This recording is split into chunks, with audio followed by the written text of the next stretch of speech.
Un convoi humanitaire a été volontairement bombardé par l'armée israélienne. Depuis le début de la guerre meurtrière et génocidaire à Gaza, plus de 200 travailleurs humanitaires ont été assassinés par l'armée d'occupation. Plus d'une centaine de journalistes ont été tués par l'état d'apartheid. Et ici, dans l'Occident, il ne se passe rien du tout. On fait des déclarations, on parle d'aide humanitaire, mais on n'a toujours pris aucune sanction contre Israël.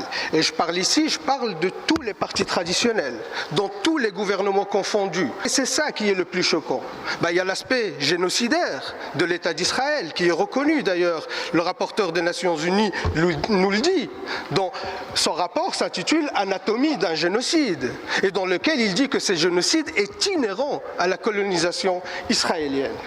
Et on ne prend aucune mesure. Alors comment on va expliquer ça au reste du monde, Monsieur le Premier ministre? Comment vous allez le regarder dans les yeux et dire que nous, l'Occident, qui font la leçon à tout le monde sur les droits de l'homme, sur les valeurs, aujourd'hui, on regarde un génocide et parce que Israël est un allié économique et politique, on ne fait rien du tout. 13 paquets de sanctions contre la Russie pour violation du droit international, 0 sanction contre Israël, l'État génocidaire. Cette hypocrisie est insupportable. Vous ne pouvez pas le justifier. Alors, reconnaître l'État de la Palestine, c'est le minimum. C'est le minimum. C'est un peuple sur ces terres. Le minimum, c'est de le reconnaître. Mais quelle pression vous faites sur Israël pour qu'elle fasse respecter le droit international?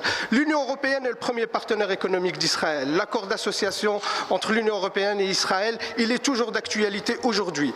Avec l'Europe, nous avons le sang sur les mains parce qu'on continue à agir avec Israël comme un État normal alors que c'est un